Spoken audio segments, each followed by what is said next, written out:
Procurement and Supply. Unit 6, International and E-Sourcing Content. Section 2, International Sourcing Environment. There are always reasons why people act the way they do. There are equally factors that affect the way things happen. Like international sourcing, there are several factors affecting the international sourcing environment. In this section, we'll look at some of these factors. At the end of this section, we should be able to distinguish carefully between political and legal systems. We should be able to identify sociocultural differences, explain economic systems, explain exchange rate volatility. We have political and legal systems to be some factors affecting international sourcing. Remember, these are external factors. These happen outside the supplying organization, hence the organization has no control over such factors. Political environment as a factor affecting international sourcing environment. At the basis of international law and international relations lies sovereignty. International transactions are mostly limited to sovereignty. They are affected by political instability. Political parties or governments can invoke sovereignty and jeopardize firms' operations. Every country has its own laws, as we know. The power and authority available in every single nation in the world. Political parties or the government can invoke sovereignty and jeopardize the operations of an organization if they want to.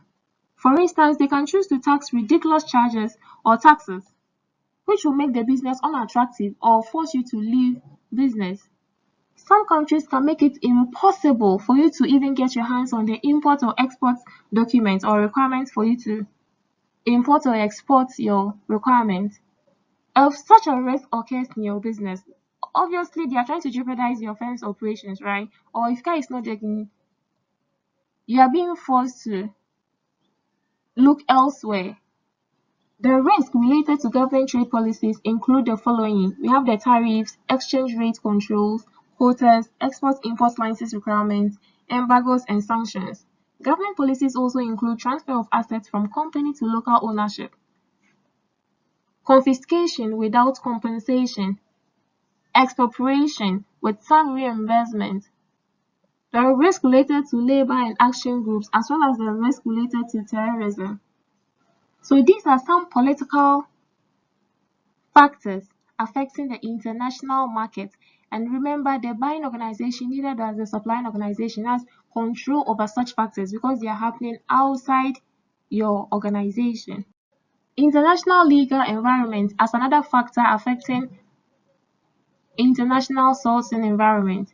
Rules and regulations varies from one jurisdiction to the other. International sourcing is affected by both host country laws and home country laws.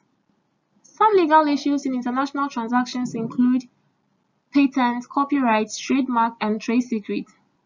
Patent basically is protection of the rights of the inventor or of the firm to use and sell the invention for a specified period of time.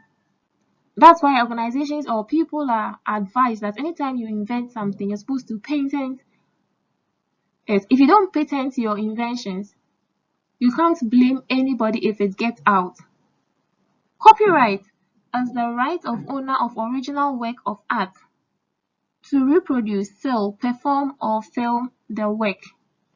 Trademarks are the brand names, mark, symbol, motto, or slogan that identifies a brand and distinguishes it from its competitors. For example, when you see the UCC logo, you know it's for UCC. When you hear the Nike slogan, you know automatically they are talking about Nike. No other person can claim it. This is because there's a trademark. It's for them. It's the trademark of the organization. The trade secret is the know-how, the formulas, and special blends that are not registered and are thus not protected by law. So whatever you use to come up with that particular invention, however, whatever the process you went through to come up with a particular requirement, that is your trade secret. If you don't protect it and someone else gets their hand on it, it's your own problem. Because it's supposed to be your trade secret. It's a secret for a reason. So see, these are some legal issues in international sourcing. We also have sociocultural differences as a factor affecting international sourcing. International business means operating in a cross-cultural environment. This makes the business more complex because the business firm must appreciate how different the foreign culture is from their own and how this difference is to be reflected in their business strategies. So there is this popular saying, if you go to Rome, you do what the Romans do. Every country has its own culture. Every country has what they believe in. Every country has the way they do their things. You can't go to a country and expect to impose your culture on them. You don't expect to impose your local dealings or what your local country deems right. You can't go and impose it on them. You're supposed to understand your own culture as well as understand the international country's culture and know how you can blend the two. Remember, this factor is happening outside the organization and you can't have control. You don't have control over it. Economic systems is a means by which the government or society organizes and distributes available resources across a geographic region or a particular country. So examples will include the per capita income, the size of the population, the stages of economic development, the consumption patterns of the people of a particular country, the economic systems, product demand analysis, how much money is earned by each person in a country. What is the population size? A larger population size will probably mean shortages or the need for more requirements or the need to go international sourcing. A smaller population size with a lot of supplies may mean there is no need to go international. Like, you need to understand the economic systems of the nation in order to make your sourcing decisions. We can't do international sourcing without talking about exchange rate. How will organizations manage exchange rate volatility? Exchange rate volatility is the risk of changes in the relative value of different currencies, which in turn can affect the business's revenue, cost, cash flow, and profit. This is usually referred to as currency risk, exchange rate risk, or foreign exchange risk. Exchange rate considerations are becoming an important facet of international sourcing.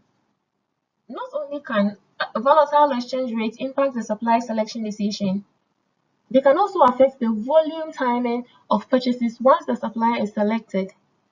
Fluctuations or changes in foreign exchange rate therefore represent a source of financial risk for purchasing organizations. An overseas supplier will normally quote a price in his own country, and the buyer will need to purchase currency in order to make payment. For example, if the Ghana cedis weakens between the time when the price is agreed and the purchase of the currency, the buyer will end up paying more.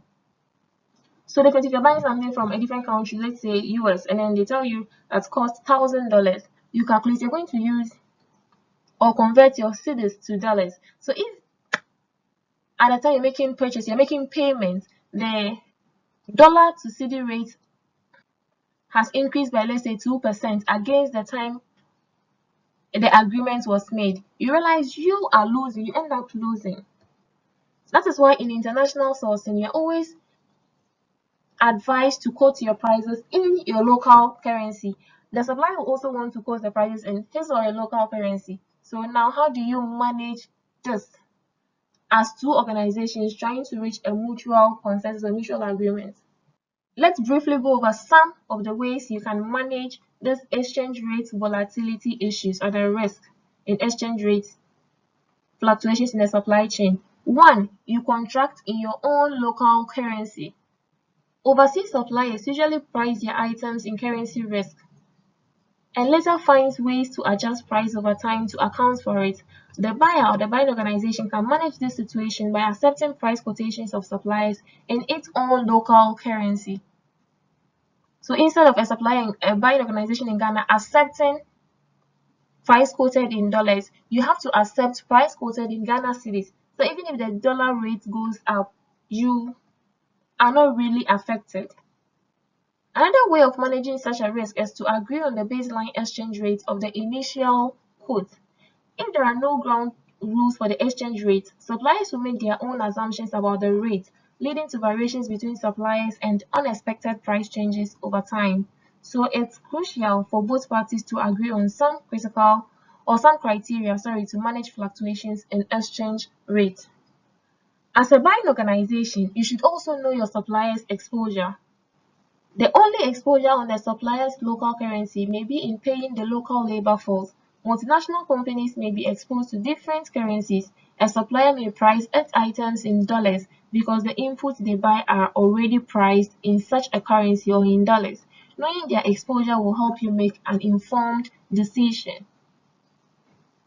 You can also coordinate with your supplier's finance risk managers. It is generally not the job of the supply chain manager to manage overall currency risk and exposure. The supply chain manager needs to understand the exposure being created and work with the finance function to manage such a risk. Depending on the company's total exposure on both the sell side and the buying side, and the options available for hedging, the strategy for supply chain risk will vary.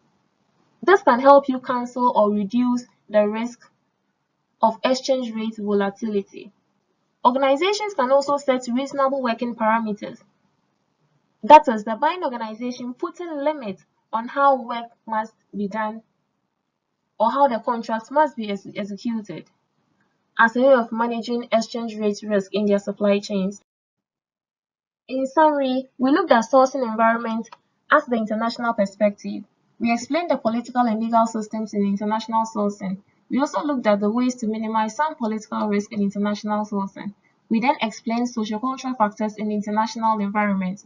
We have also looked at general economic systems.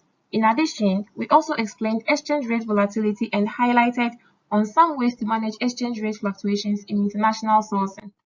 Thank you.